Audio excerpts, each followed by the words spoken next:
Hey guys, Matt here. I thought today we would roll through and talk about some more backpacking gear because it's one of my absolute favorite things in the world to talk about. I'm all about getting the most bang for my buck when it comes to spending money on my backpacking gear, and this is just some more quality backpacking gear that I have picked up from Amazon. First up, we're going to talk about one of my most favorite pieces of gear that has unfortunately kind of been relegated to strictly a winter piece of backpacking gear, and that is the GSI Backpacker Mug. This is a fantastic little mug if you enjoy your morning coffee or if you like a tea or a hot chocolate at some point during a backpacking trip. They're not very heavy at all. They're only 3.5 ounces or 105 grams. They cost $12.95 on Amazon, so it's definitely one of those budget pieces of backpacking gear if that's what you're into as well. But for me, in my quest towards getting to that 10-pound ultralight base weight, or getting as close to that as I possibly could, I eliminated the GSI Backpacker Mug from my summer backpacking gear loadout, and I just drink all my coffee and hot chocolate and tea out of my 550 ml Toast titanium pot.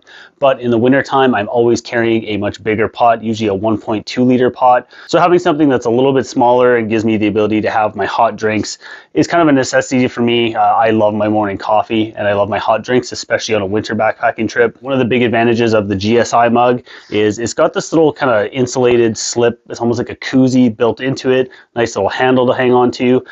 The cup comes out, so it makes it really easy to clean. The lid actually fully seals. And another thing about the cup too, as I'm mentioning that, there's usually measurement lines on the cups when you buy them brand new. This one I've had for a number of years and those lines have just rubbed off.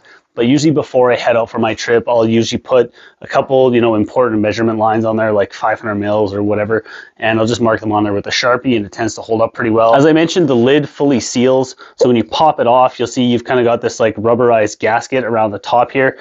Works awesome if you like taking your coffee to go. There's been countless mornings where I have, got my morning coffee ready to go, and a lot of times it's just way too hot, boiling water first thing in the morning, not really what I want to be pumping into my system. So I will snap the lid on, and then the little flapper tab here has another one of those rubberized gaskets, and that completely seals off, and I'll just strap it to the chest strap on my pack, have my coffee to go when I'm out on the trail. Just awesome little thing. Next up, we're going to talk about the most expensive piece of gear on this list here, and that is my Anker 20,000 milliamp battery bank. Now, over the last couple of years, I have tried a ton of different options for keeping my electronics charged when I'm out in the backcountry. I've tried a solar setup, I've tried multiple different battery banks, and in my experience, when it comes to getting the most bang for my buck and just getting the best performing battery bank for the price, so far Anker has been the very best in what I've been able to find. This one here, like I said, is a 20,000 milliamp battery bank.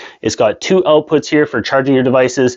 It can be recharged with the USB-C, so you can actually quick charge this. So if you're someone who's doing through hiking and you've got limited time in town on your off days or your 0 days, just the ability to quickly charge up a battery bank. You're not eating up power for an exorbitant amount of time. My 20,000 here cost me about $70 Canadian, weighs 12 ounces or 341 grams. So it is a bit of a weight penalty, but all of my electronics are rechargeable by USB.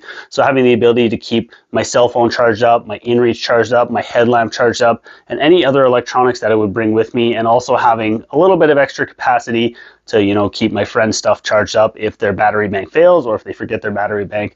That kind of stuff happens when you're out there in the backcountry. Next, we're going to dive back into more budget related items, and we're going to talk cutlery a little bit here. Now, these are a couple different titanium eating utensils. You've got a no-name brand titanium long-handled spoon with the polished bowl, which is very, very important. If you're getting titanium cookware or titanium utensils to eat your food out in the backcountry, always make sure you get one that's got this little polished bowl at the end. You're going to be less likely to have any kind of food particles stick to it. They become a lot easier to clean. And that rings true to my titanium spork as well. This is my beloved Toast titanium spork that goes with me on pretty much every single backpacking trip. This spork here, I do believe, cost me about $13 Canadian. And this guy here, I do believe, cost me about $8. So, it depends on what you want. Some people like the long-handled spoon. Some people like a spork. Some people just like a regular size spoon. It's all personal preference.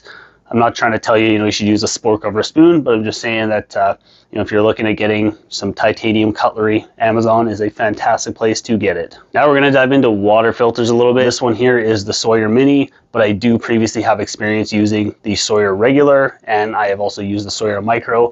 And to me, I think the Sawyer Mini is kind of the best overall middle ground filter that Sawyer has out there on the market. You're not going to get as fast a flow rate as the regular Sawyer filter, and you're definitely not going to have as fast a flow rate as my favorite and more go-to filter, which is the Cat B Free. There are lots of advantages of the little Sawyer filters over those other two filters. Primarily the price. You can get a Sawyer Mini for about 20 bucks. They're 2 ounces, 56 grams. You really can't beat it on the price, the weight. The big advantage of the Sawyer is it's got the same female thread as all of your standard threads, like on your smart water bottles.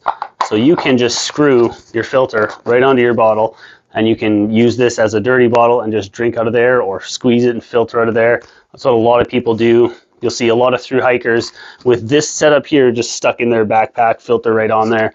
Works really good. And my preferred method of using the Sawyer filter is in a gravity setup. So just a little bit of rubberized tubing and some kind of bag or contraption to hold water, and you just let gravity do its thing. With this exact setup here, this is what I went with for a couple of years, and with the Sawyer mini filter hooked up in sort of a pseudo platypus gravity system, I can filter 2 liters of water in about 5 to 6 minutes. So really handy if you like getting to camp. You just fill up your dirty water bag. Like I've got a 2-liter dirty water bag here. So you get to camp, fill up your dirty water bag, hang it, let it filter out your water as you're kind of going and doing your thing. Gravity systems are great, especially if you're out in groups. I do a lot of group backpacking trips, and the gravity system does come out from time to time. They are very, very handy if you're getting into that kind of setting, if you've got a partner and you hike with multiple people. As you've been watching this video, if you are a fan of budget-minded backpacking gear, and specifically more gear you can get on Amazon, I previously shot a video that I'll fire right here. That is my 5 favorite pieces of backpacking gear you can get on Amazon. So you're done with this video. If you haven't seen that other one, check that out. As always, guys, I'm Matty. Thank you so dang much for watching, and I'll see you on the next one.